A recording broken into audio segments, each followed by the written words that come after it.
Well, ladies, that concludes week 4 of Fantasy Football League. And now we're getting into that point where we know who's good, we know who we can trust, and who we cannot, and who's kind of a bust or a boom kind of every week to week process.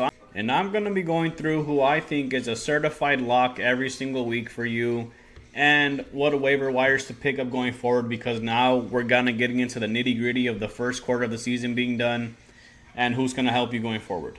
And again, if you guys do enjoy the video, please leave a like, subscribe if you want to see more stuff like this in the future, and enjoy the video. Peace. Okay, so I'm going to start off by going through who I think you should get rid of. I think it's you gave them 4 weeks. They haven't done nothing for you or anything for you, so it's time to get rid of them. So the first one for me, I'm just going to show you guys my list. I have Mark Andrews.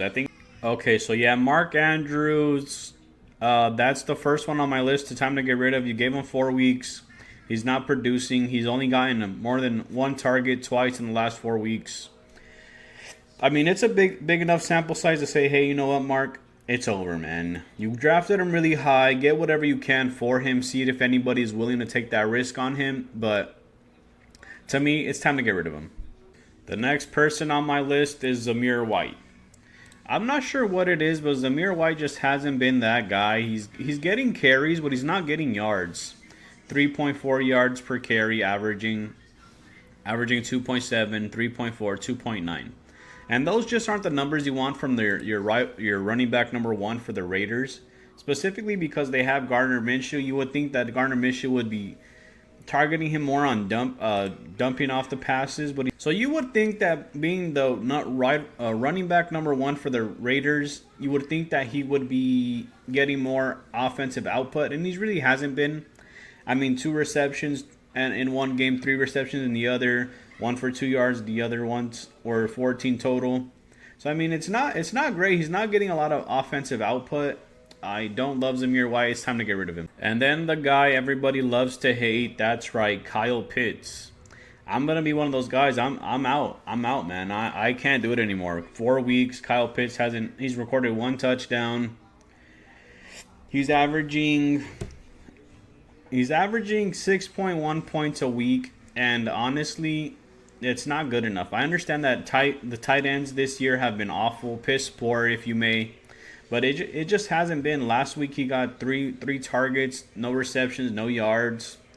This is the guy that everybody thought Kirk Cousins was going to come in and make him that guy. And it just hasn't been that. So I think it's time to get rid of him. Get what you can for him. You know, maybe somebody will take a chance on him. Obviously he's young, he's fast, he's physical, but not getting the output you would want. Time to get rid of him. Next person on my list to get rid of is Zay Flowers. I like Zay Flowers a lot, man, but I think Lamar Jackson and the Baltimore Ravens, they just have been relying so much on that run game, that King Henry, hand it off to him, let him do his work. And pretty much everybody else from the Ravens you don't want on your team. He's averaging 10 points a game. He's getting a pretty good amount of targets. You saw him against the Raiders get 11. He got a touchdown in that game. That was pretty much his only good game. Last week against the Bills, he got one catch for 10 yards, 2 points total. It's just not good enough, man.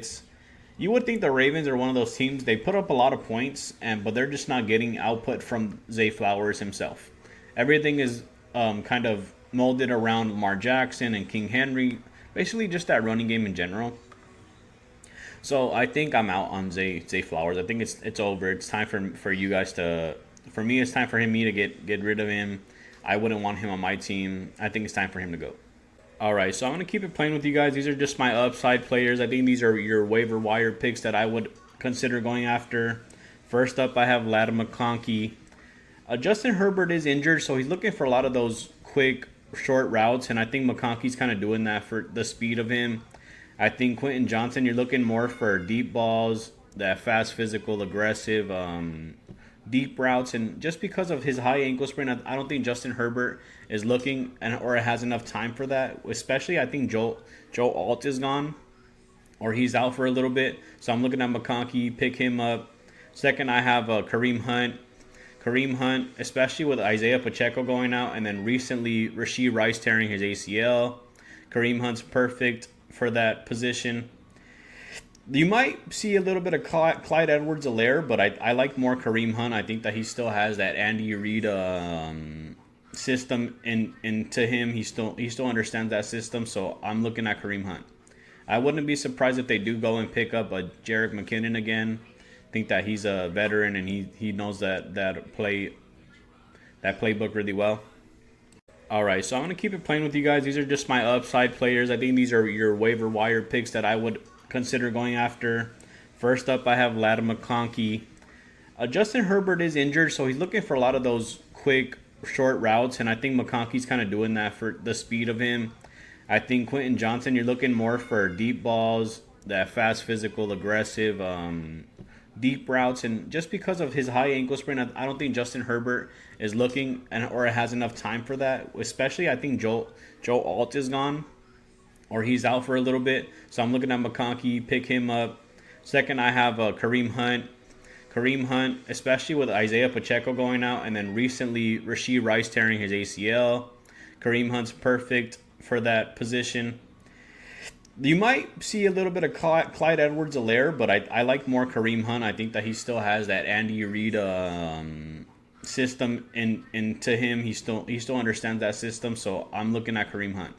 I wouldn't be surprised if they do go and pick up a Jerick McKinnon again. I think that he's a veteran and he knows that playbook really well. Next up, I have Jordan Addison. I think Jordan Addison coming back from injury, he's doing really well. He's kind of coming back up to speed, and the Vikings, as you can tell, they're kind of that high octane offense they're putting up. So I think Jordan Addison with this speed, he's going to be a huge weapon and option for Sam Darnold. And next up, I have Pat Freiermuth. I think that Cole Kmet back in the Bears with Justin Fields. Justin Fields loves his tight ends. I think Pat Freiermuth is just going to continue to grow in that offense and going to continue to be a big option for Justin Fields, because I don't think that, honestly, that Russell Wilson is going to see a lot of playing time. Even if he does, Russell Wilson does love himself a tight end touchdown as well. All right, so Allen Lazard is the next on my list. 9 targets the first game, 4 and 3 the next games. Last game against the Broncos, against a tough defense, Aaron Rodgers looked to throw it to him 8 times. That's a really good sign for me. Obviously, Devontae Adams is looking for a trade, so he might go to the Jets. But for right now, since he's not on the Jets, I'm looking at Allen Lazard. He's only in 40% of every league, so I'm looking at him. If you guys have him as an option and have some space for him, I would consider picking him up.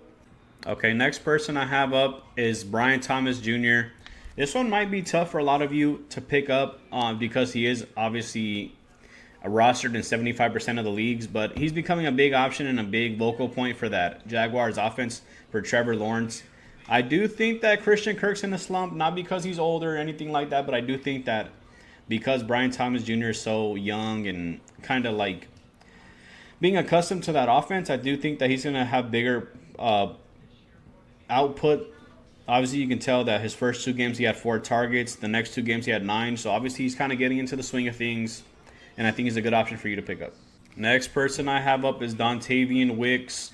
I know this one's going to be a surprise for a lot of you, but he's rostered in 10% of the leagues. He's averaging 9.1 points per game. But with Jordan Love being back, you saw Christian Watson going out. You saw Jalen Reed is continuing to be that number 1 option as well. But, hey, man, 13 targets against a tough Minnesota Vikings defense. I love that. Two touchdowns. I do think that Romeo Doubs is the big option as well, but I do think that Wicks is more of a favored option for Jordan Love. Obviously alongside Reed, but Dontavian Wicks, I think he's a perfect option for you guys. He's going to be a solid flex going forward. I would keep my eye on him, and against the Rams, he's going to be a good option for you this week as well. Last person I have for you guys is Joshua Downs. I told you guys a couple weeks ago to pick up Alec Pierce, but just because Joshua Downs is back, I was scared to choose him over Alec Pierce. But with Anthony Richardson getting hurt and Joe Flacco coming in, you saw Joshua Downs pick up 9 targets, 8 receptions, 82 yards, 1 touchdown. He's kind of piggybacking off of what he did last year. He was obviously really strong last year. Not sure where he finished, but still a strong option for the Colts. A better option than he has been than Michael Pittman has been. So I like Joshua Downs. He is only 10% of leagues. I'm looking to claim him in this league, but he's a big option. I would consider going after him. I think that he'll play a pivotal game going forward down the season. Obviously, maybe some of your players have been hurt. Tyreek Hill, not as much strong as an option with Tua being out. So I would consider picking up Joshua Down. Okay, a lot of people are going to hate this pick, but somebody I'm looking to sell, like I said a couple weeks ago, is Rashid Shaheed. I don't know. I'm really scared of holding on to this guy. Like I said, I understand that he's going to be that Henry Ruggs option for Derek Carr and the Saints, but I would look to get rid of him. I did think that he was going to have a bad game against the Falcons and those strong safeties, but he had 11 targets, 8 catches, 83 yards. Like I said, that's really not bad. He had 2 carries for 14 yards as well. He kind of surprised me, I won't lie, but if I had the option to sell him, I would sell him high, get whatever I can, kind of take a look at my options, see what somebody's willing to give me for him. I don't know. I don't love him. I would look to sell him. Next person I have is Xavier Worthy. I know that Rashid Rice just went out. I understand that Xavier Worthy's a good option. A lot of people are going to think that, hey, man, this is a good option for me to keep, and he's going to get a lot of targets. But I do think that Kareem Hunt is going to be an option for Andy Reid in that offense. Xavier Worthy's going to get figured out, and he's going to have to come up against those strong corners that whatever team that the Chiefs do face. And it's always different, man. When these college kids come out of college and they play against really strong cornerbacks, they're like, holy shit, is this what it feels like to have a grown man press me? And I don't think he's going to handle that pressure. I think that you're going to see Kelsey get a lot more targets, get a lot more output out of his game. And if you don't, you're going to see a lot of Kareem Hunt. I don't think you're going to see a lot of Xavier Worthy. So if I was you, I would sell him. I don't have him. I would sell him, though. Up next, I have Jacoby Myers. Obviously, today, Devontae Adams has requested a trade from the Las Vegas Raiders. So, Jacoby Myers, everybody thinks that, oh, he's going to be that guy. He's going to be that guy, right? Last week, he had 10 targets for 5 receptions. Devontae Adams did not play in that game. But 10 targets, you're looking at that and you're licking your lips. You're like, hell yeah, man, this guy's going to get a lot of points for me, right?